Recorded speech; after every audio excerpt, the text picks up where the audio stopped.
Happy New Year, oh my dear, never fear because your Chandan sir here। जी हाँ दोस्तों, मैं हूँ आपका चंदन सर और आपका स्वागत है हमारे YouTube चैनल इंग्लिश व्यूज में। दोस्तों आज का यह वीडियो दरअसल इंट्रोडक्शन कम मोटिवेशनल है। जी हाँ दोस्तों, आज के इस वीडियो में मैं आपको इंट्रोड्यूस कराऊंगा कि मुझे क्या क्या पढ़ाना है, मेरे पढ़ाने का स्टाइल कैसा होगा, क्या क्या पढ़ाना है। आप तो डिस्क्रिप्शन में भी दोस्तों देख सकते हो, वहां मैंने बता दिया है कि इंग्लिश ग्रामर को मैंने 3 पार्ट में बांट रखा है। पहला पार्ट से आपका बेसिक इंग्लिश, दूसरा लेवल आपका है second level general English, third level जो आप जाओगे तो वो एडवांस या कंप्यूटर इंग्लिश कह लो, वो एसएससी बैंकिंग ये सब के लिए है। स्पोकन इंग्लिश के क्लासेस भी मैं देता हूँ, लैंग्वेज एंड लिटरेचर के क्लासेस भी आपको मिलेंगे। ये सब आपके इंट्रोडक्शन बीच में मोटिवेशनल वीडियोस भी आपको मिलते रहेंगे। बट इंट्रोडक्शन में मैं आपको ये कह दिया कि क्या पढ़ाना है, पर कैसे पढ़ाना है थोड़ा मेरा स्टाइल आप देख लो। और स्टाइल के लिए पहला एग्जांपल हाजिर है, बोर्ड पर आप देख रहे हो। आपको एग्जाम में अक्सर वर्ब फॉर्म का फिल इन द ब्लैंक्स वगैरह आता है। खासकर मैं ये सब बातें इसलिए कह रहा हूं दोस्तों कि आपका बोर्ड एग्जाम्स को मैंने टारगेट किया। कह सकते हो कि अभी का जो शुरुआती वीडियो है एग्जाम स्पेशल एक्सप्रेस है। आपके बोर्ड एग्जाम्स को टारगेट करते हुए सारे वीडियोज अभी आने वाले हैं। आपके डिमांड को मैं पूरा देखूंगा, जो भी आप कमेंट में मांगोगे उन सब पर मैं वीडियोस बनाता रहूंगा और मैं आपको ज्यादा इंतजार नहीं करवाऊंगा, फटाफट वीडियो आपको मिलते जाएंगे। बस आप अपना कमेंट में डिमांड देते रहना कि ये चाहिए, प्रॉब्लम है, ये चाहिए, इस पर वीडियो बनाइए, बनता जाएगा। तो वर्ब फॉर्म पर अगर जो भी फिल इन द ब्लैंक्स आए या कोई भी तरह का वर्ब संबंधी क्वेश्चन आता है, कौन सा वर्ब कहाँ लगेगा, तो देखो मैंने अपने स्टाइल से इसको सॉल्व करने का तरीका निकाला है। मेरा पहला स्टाइल हाजिर है, लिखा है मैंने एम ए भी और वर्तमान में। एम ए भी मॉडल एक्सुलेटिव वर्ब, आप जानते हो can could may might shall should will would ought to यू टू नीड मस्ट देयर, ये सब वगैरह 13 मॉडल्स हैं आपके। तो ये मॉडल एक्सुलेटिव जितने भी हैं और वर्तमान में सब्जेक्ट कर्ता, जानते हो कि तुरंत बाद, मॉडल के भी तुरंत बाद और कर्ता के भी तुरंत बाद, बस कर्ता वर्तमान में होना चाहिए। आप भी वन लगाओगे तो मैंने लिखा कैसे इसको, एम ए भी और वर्तमान में सब्जेक्ट के तुरंत बाद लगेगा V1। पर इतना भी सब रखे ध्यान, पर इतना भी सब रखे ध्यान, टीपीएस का तो V5 ही है, जीवन मैच कर रहा है ना। डू डस डिड की सुन बात निराली, डू डाई डिड की सुन बात निराली, सेंटेंस में जहां भी बजा दे ताली, सेंटेंस में जहां भी बजा ताली, सेंटेंस में कहीं भी आ जाए, आगे आ जाए, बीच में आ जाए। आपको पता है इंट्रोगेटिव सेंटेंस में डू डाई डिड शुरू में आता है, कभी बीच में भी आता है, नेगेटिव सेंटेंस में, तो जहां भी आ जाए लगाओ फिर से V1। ये डू डाई की तुरंत बाद की बात नहीं कर रहा हूं, कहीं भी आ जाए मेन वर्ड लगाओगे V1 ही। ये आपने V1 और V5 का बात आपने सीख लिया। V5 आप जानते हो भाई, V1 में SES जोड़ दो, V5 TPS third person singular number, he see it name वगैरह आप जानते हो। खैर V2 देख लो, जब पास्ट को करना हो ब्लास्ट, जब पास्ट को करना हो ब्लास्ट, सब्जेक्ट के बाद V2 को बना दो सुपर फास्ट। सुपर फास्ट मतलब फटाफट उसको लगा दो और बीच में कोई नहीं आना चाहिए, सब्जेक्ट के तुरंत बाद V2 लगा दो अगर वो पास्ट का सेंटेंस है।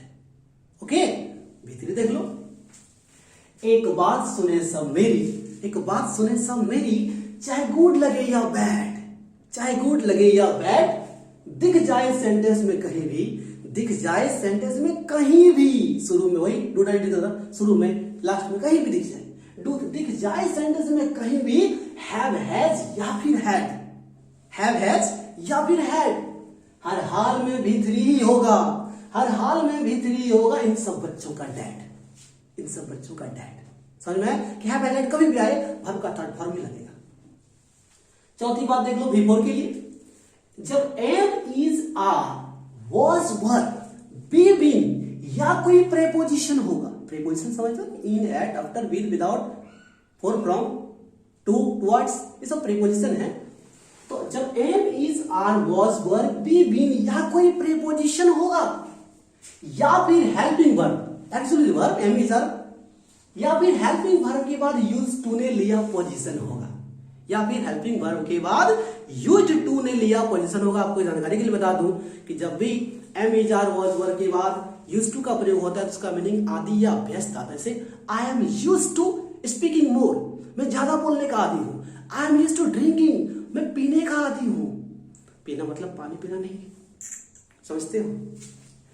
इतना ही बस रखें ध्यान, इतना ही बस, रखे ध्यान, इनके बाद V4 ही एक सॉल्यूशन होगा और कोई नहीं आएगा। V4 ही लगाना है आपको, V4 ही एक सॉल्यूशन होगा।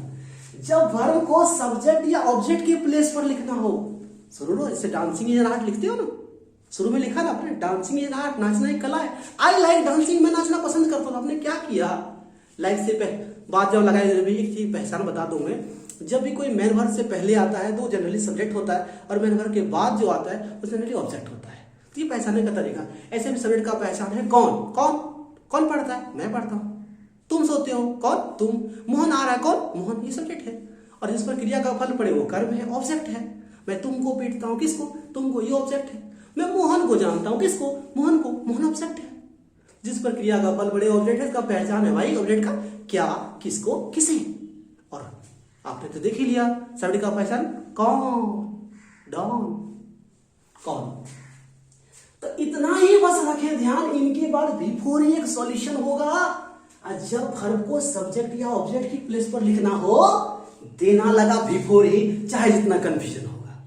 देना लगा V4 ही, चाहे जितना कंफ्यूजन होगा, टेंशन मत लेना। लेकिन सारे रूल का एक कार्ड है, वो रूल क्या है देखो, नोट में लिखा है।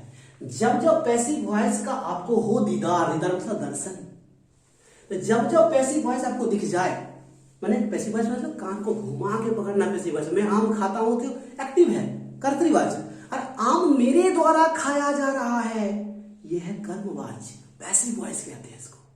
इस पर ऑब्जेक्ट हमारा हीरो होता है, ऑब्जेक्ट को हाईलाइट किया जाता है इसमें, तो वही मैंने लिखा है। जब जब पैसिव वॉइस का आपको हो दीदार, ऑब्जेक्ट ही तब तब हीरो होगा सरदार, ऑब्जेक्ट ही तब तब हीरो होगा सरदार। हाल ए दिल को सुनो यार, हाल ए दिल सुनो यार, इस भैंसिया को बस है भीतरी से प्यार, इस भैंसिया को है बस भीतरी से प्यार। दोस्तों मैंने भैंसिया वॉइस से बनाया है, और इसको भैंसिया लिखने का मेरा एक और कारण है। मैं ये बताना चाहता हूँ कि मेरी पढ़ाई के अंदाज में क्षेत्रीय भाषा का भी इनपुट आपको मिलेगा। आपका चाहे भोजपुरी लैंग्वेज हो, कोठा हो, बंगाली हो, थोड़ा भी सब मिलेगा मजा के लिए, जो कि क्षेत्रीय भाषा में आपको समझ में ज्यादा आता है, मैं समझता हूँ, तो ये मेरे अंदाज में हो। तो क्या लिखा, इस भैंसिया को है बस भीतरी से प्यार। यानी वॉइस जब भी मिल जाए पैसिव वॉइस जिसमें ऑब्जेक्ट हीरो रहे, सेंटेंस ऑब्जेक्ट से शुरू हो, ऑब्जेक्ट पर असर हो, दिया गया हो, जैसे ए मैंगो इज ईटन, तब मैंने कहा हो कि लिखा है अमेजर वाले के साथ V4 लगता है, लेकिन यहाँ इज के साथ भीतरी लगा, रूल तो फेल हो गया ना, क्योंकि हमने लिखा है ढूंस ढूंस कर दे दिया हर रूल का संहार। पैसिव वॉइस की जब बात आएगी, ऑब्जेक्ट को जब भी हाईलाइट करना हो, तो आपको हर रूल ऊपर का भूल जाना है, ये केवल और केवल भीतरी जानता है और कुछ नहीं। तो ये आपने देखा मेरा स्टाइल पहला।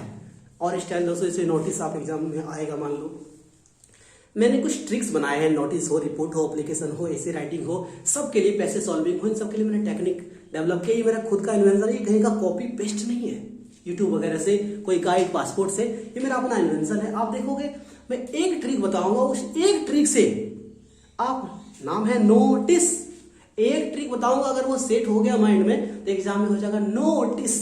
टीसेगा नहीं, कोई दर्द, टीसना में दर्द करना होता है, पीड़ा करना, पीड़ा देना होता है, तो कोई टीसेगा नहीं, कोई दर्द ही नहीं रह जाएगा आपका, सारा कॉन्फिडेंटली बना के आओगे।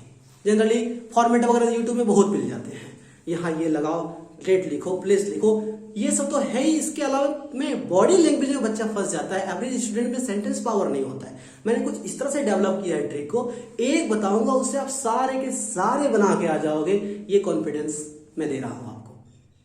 अब आप देख लो कि जो मैं कुछ बताऊंगा, जैसे डेफिनेशन वगैरह है, डेफिनेशन लिखने के ऐसे ट्रिक बनाए चाहो आज तक नाउन एग्जाम में, noun, pronoun, adjective, adverb, tense, voice, इन सब के डेफिनेशन पूछ दिए जाते हैं, बच्चा डेफिनेशन रट के जाता है। मैंने ऐसा टेक्निक डेवलप किया, एक ट्रिक में उसके लिए बताऊंगा, सारे डेफिनेशन आपको उसी से बना लोगे, उसी से आपको याद हो जाएगा।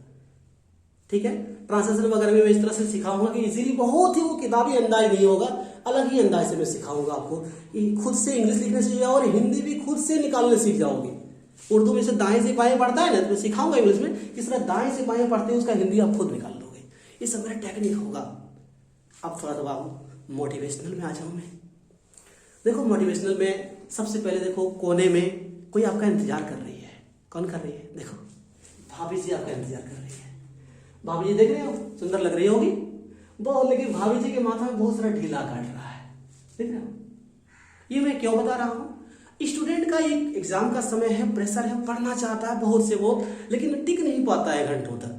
तो एक प्रॉब्लम है स्टूडेंट का कि अधिक देर तक पढ़ाई कैसे हो, कैसे लंबे समय तक हम टिक सके, इसी को मैं बताने जा रहा हूँ इस टेक्निक से। देखो इसको कई सारा ढीला काट रहा है, इंग्लिश है, मैथ है, फिजिक्स है, केमिस्ट्री है, इकोनॉमिक्स है। दरअसल ये ढीला भाभी जी को नहीं, ये स्टूडेंट्स को काटता है। ये कैसे पढ़े, हमारा एडजस्टमेंट सही नहीं होता है, हम लंबे समय तक टिक नहीं पाते, उब जाते हैं, पढ़ाई छोड़ देते हैं बीच में। हमारा हाल क्या होता है, अगर इंग्लिश में अच्छा लगता है 4 घंटा हम इंग्लिश ही पहले पढ़ लिए। अब 4 घंटा जब आप इंग्लिश पढ़ रहे हो तो दिमाग के इस हिस्से में जो ढीला देख रहे हो पहला, इतना गर्म हो जाता है कि आपको फिर दूसरा पढ़ने का इंटरेस्ट नहीं रहने देता, आप उब जाते हो, बोरिंग हो जाते हो, माथा जगड़ लेता, आपका पढ़ाई छोड़ देते हो। आपको करना क्या है, थोड़ा चेंजिंग करना है। आप लगातार एक ही सब्जी रोज खाते जा रहोगे, अच्छा लगेगा? चेंजिंग चाहिए ना, चाहिए ना। उस तरह आपको करना क्या है, रूटीन इस तरह बनाना है कि आप 4 घंटा इंग्लिश एक बार ना पढ़ के 1 घंटा इंग्लिश को दो, फिर 2 घंटा मैथ को दे दो। ये नंबरिंग है, 1 घंटा नहीं है भाई, ठीक है। 2 घंटा मैथ को दे दो, क्योंकि मैथ 1 घंटा कुछ होता नहीं है। फिर फिजिक्स 1 घंटा ले लो, केमिस्ट्री 1 घंटा ले लो, इकोनॉमिक्स 1 घंटा ले लो। फिर जब वापस आप आओगे इंग्लिश का, मैंने 2-3 रूटीन आप बनाओगे उसी में। फिर जब वापस आप इंग्लिश में आओगे तो इंग्लिश में आपको फिर से 1 घंटा दोगे, जब तो तब तक ये सेल यहाँ का ठंडा हो चुका है, ये इतना गर्म होता ना, कूल हो चुका है, अभी फिर से रेडी तैयार है। फिर जब आप मैथ में जाओगे तो काफी देर के बाद, काफी गैप के बाद फिर यहाँ आओगे आप, ये हिस्सा ठंडा हो चुका है दिमाग का।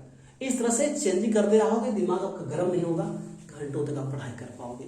मूर्ति की तरह बैठे रहोगे, लोग कहेगा क्या हो गया लगातार बैठे रहे, आप एकदम पढ़ पाओगे घंटे। एक बात और ध्यान रखना भाई, आप जो बैकबोन आपका होता है, मेरुदंड का हो, रीढ़ की हड्डी का हो, सीधा रखना, थोड़ा सीधा रखोगे आप। मेरुदंड सीधा रखने के क्या फायदे होते हैं बैकबोन के, आप यूट्यूब में सर्च कर लेना वीडियो, बहुत सारे वीडियोज आपको मिलेंगे। मैं कुछ बता दूं, ये सीधा रहने पर, मेरुदंड सीधा जब रहता है हमारा मस्तिष्क से कनेक्ट होता है, ये ऊर्जा का संचार करता है, ये ऊर्जा आपको एनर्जी देता है, माइंड को बैलेंस बनाने का, ज्यादा एक्टिविटी आपका बढ़ जाता है दिमाग का। ओके, अब देखो कुछ शिकायत स्टूडेंट्स के होते हैं या प्रॉब्लम्स कह लो कि सर जल्दी याद नहीं होता है, अगर याद हो भी गया तो याद रहता नहीं है लंबे समय तक। तो याद हो कैसे जल्दी और याद रहे कैसे लंबे समय तक, थोड़ा मैं इस पर कह देता हूँ। देखो 1 क्विंटल का सामान सामने रखा है और आप अकेले धक्का लगा रहे हो, जोर लगा के, हैया कुथा रहे हो, पसीना निकल रहा है आपका। अगर ये 5 आदमी मिल जाए तो वो काम कितना आसान हो जाएगा। ऐसे ही भगवान ने हमें 5 सेंस ऑर्गन्स दिए हैं, ज्ञान इंद्रियां, नाम इसका ज्ञान इंद्रियां है। 5 ज्ञान इंद्रिय है ना, आंख, कान, नाक, जीभ और ये स्किन, त्वचा, ये 5 ज्ञान इंद्रियां हैं। इसी आंख से देखो कुछ ज्ञान हुआ संसार का, कान से सुना कुछ ज्ञान हुआ, जीभ से कुछ खाया खट्टा मीठा समझ में आया, नाक से कुछ सूंघा समझ में आया, ये ज्ञान हो रहा है। त्वचा से कुछ हुआ, ठंडा है, गर्म है, सॉफ्ट है, हार्ड है, पता चलता है, इससे ज्ञान होता है। तो होता क्या है, जब हम पढ़ाई करते हैं तो कॉपी किताब ले लिए, लगातार गुम साथ दिए हैं और पढ़ रहे हैं। अगर भाई यहाँ सिर्फ देख रहे हो, सिर्फ आंख का इस्तेमाल हो रहा है, मैसेज पहुंचाने का काम दिमाग को सिर्फ आंख कर रहा है। अगर कान, थोड़ा सा कान का भी इस्तेमाल हो जाए, जीभ का भी इस्तेमाल हो जाए, अगर आप जीभ का हल्का इस्तेमाल कर दोगे, हल्की आवाज में बोलोगे, तो कान का इस्तेमाल तो ऑटोमेटिक होगा। 3 ज्ञान इंद्रियों का इस्तेमाल एक साथ हुआ। अब जो काम अकेला आंख कर रहा था, अब तीनों मिलके करेगा। तीनों मिलके जब ये कुछ मैसेज को मस्तिष्क तक पहुंचाने की कोशिश करेगा, तब जैसे जोर लगा के हैया कर रहे थे, तो जोर लगा के जाएगा, हड़ाक से मैसेज पहुंच जाएगा माइंड में, जल्दी पहुंचेगा, दिमाग को जल्दी एक्सेप्ट होगा, जल्दी याद होगा आपको। अब एक बात और कि याद अगर हो गया तो याद रहता नहीं है लंबे समय तक। देखो याद रखने के तरीके आप समझो। बचपन में आप चौक से लिखा करते थे, तुरंत मिट जाता था, 1 दिन के बाद मिटने लगता था, धुंधला पड़ जाता था। फिर आपने ग्रेफाइट पेंसिल से लिखते थे, बचपन में याद है ना, एकदम क ए तो जोर लगा के, इतना जोर लगा पेंसिल टूट जाए, मम्मी पढ़ने के लिए ना कहे। तो ग्रेफाइट पेंसिल से जब लिखते थे तो 2 दिन 3 दिन के बाद वो भी थोड़ा घिस जाता था। जब आप नटराज पेंसिल का इस्तेमाल करते थे, 15 दिन, महीना दिन, करीब कुछ दिन बाद देखना वो भी धीरे धीरे घिसने लगता है। लेकिन जब आप कलम से लिख देते हो, सालों साल आपका चलता है। इसी तरह हमारे दिमाग का जो है लेयर है भाई, लेवल कह लो, जो कह लो, अगर आप वोकेब को ले लो और कोई वर्ड मीनिंग को 10 बार में याद कर लेते हो तो वो चौक का काम करता है। दूसरे दिन सर को सुनाने जाते हो, सर पेट में है, मुंह में नहीं आ रहा है, ये हाल होता है। याद हुआ तो था, भूल गए। अगर उसी को आप 10 से 20 बार पढ़ दो, वो चौक की जगह ग्रेफाइट पेंसिल का काम करेगा। सर को सुना लोगे दूसरे दिन, लेकिन 4 दिन बाद फिर वही पूछेगा, सर उस दिन तो सुनाए थे, आज कहाँ चला गया, याद नहीं आ रहा है। अगर उसी को 20 से 40 बार कर दो उसी वर्ड को पढ़ने के लिए, तो आपको वो नटराज पेंसिल का काम करेगा। 15 दिन, महीना दिन तक ठीक से याद रहेगा, फिर थोड़ा थोड़ा धुंधला पड़ने लगेगा। अगर उसको 40 से 80 बार कर दिया आपने, वो कलम का काम करेगा, बहुत समय तक टिकेगा। और बीच में एक आध दिन उसको रिवीजन थोड़ा थोड़ा करते रहोगे, थोड़ा थोड़ा देख लोगे, बस याद आपको बहुत अच्छी तरह से हो जाएगा, ये बहुत लंबे समय तक टिकेगा। ये हुआ आपका अधिक समय से होता है याद करने का। अब कुछ थोड़ी मीठी खट्टी बातें हो जाए। देखो, आप जानते हो कि हिरण की जो चाल होती है, शेर से अगर नहीं भी ज्यादा जान लो, हिरण की जो चाल होती है वो शेर से काफी तेज होती है, शेर से काफी तेज चलता है। लेकिन फिर भी हिरण शेर का शिकार बन जाता है, क्योंकि हिरण बार बार पीछे मुड़कर देखता है कि कहीं हम पकड़े गए तो, कहीं हमको एक कमजोरी जो उसके अंदर वीकनेस होता है वो उसको आगे बढ़ने नहीं देता है, और वो शेर का शिकार हो जाता है। ऐसे भाई लाइफ में पीछे मुड़कर मत देखो, अपने आप को कमजोर मत समझो, जीवन में आगे बढ़ते रहो और अपनी ताकत को पहचानो कि यू कैन डू एनीथिंग, आप कुछ भी कर सकते हो। Nothing is impossible, because the word impossible say that I am possible. संधि विच्छेद करो तोड़ तोड़ के, आई एम पॉसिबल। इम्पॉसिबल शब्द ही कहता है मैं पॉसिबल हूं, असंभव कुछ भी नहीं है। तो भाई लगो जी जान से। और अंत में मैं आपको यही कहूंगा, पढ़ो मन से, बढ़ो मन से, लड़ो मन से, प्यार करो एक आदर्श जीवन से। लड़ो मन से मैंने क्यों कहा, पढ़ो मन से, आप समझ रहे हो। पढ़ो मन से, बढ़ने के लिए जोश लगाओ, जुनून लगाओ। पढ़ो मन से, बढ़ो मन से, लड़ो मन से, प्यार करो एक आदर्श जीवन से। एक ऐसा लड़ो मन से लड़ना भाई, मन बार बार आपको डाइवर्ट करता पढ़ाई से, मन से लड़ना है। जब जोर जोर से आप बोल के पढ़ोगे ना, पड़ोसी का नींद हराम नहीं करना, इतना जोर से पढ़ना कि दिमाग तक मैसेज जाए। जब जोर से पढ़ोगे ना तो आपको मन भटकेगा भी कम उससे। तो पढ़ो मन से, बढ़ो मन से, लड़ो मन से, प्यार करो एक आदर्श जीवन से, जियो आदर्श जीवन। ऐसा जीवन के लोग कहे हाँ जिंदगी हो तो ऐसी, ऐसा इंसान था, महान इंसान था, समाज से चला गया। ऐसे याद करो भाई, केवल विद्या का अर्थ ही मत उठाओ, विद्यार्थी बनो। विद्यार्थी का मतलब जो विद्या को अर्जन करके जीवन में अप्लाई करता है। जो विद्या खाली पढ़ा बोझा बन गया, जीवन में अप्लाई नहीं किया, वो विद्या का अर्थ ही उठा रहा है, विद्या का अर्थ ही नहीं उठाना है। तो पढ़ो मन से, बढ़ो मन से, लड़ो मन से, प्यार करो एक आदर्श जीवन से। जियो जिंदगी कुछ इस तरह, जियो जिंदगी कुछ इस तरह कि अंत में बदबू ना आए हमारे कफन से, कि अंत में बदबू ना आए हमारे कफन से। कोई कहे नहीं कि दुनिया का एक राक्षस चला गया, एक जानवर चला गया। तो भाई जिंदगी एक जंग है, संघर्ष है, संघर्ष में उत्कर्ष है, अपकर्ष है, पर इसमें भी यारो हर्ष है।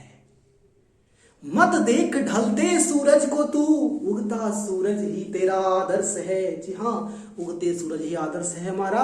बढ़ना है जीवन में, रुकना नहीं है, पॉजिटिवली लेना है, हमेशा आगे बढ़ना है। कौन क्या कहता है उसके लिए कान बंद करना है, हमें बस आगे बढ़ना है।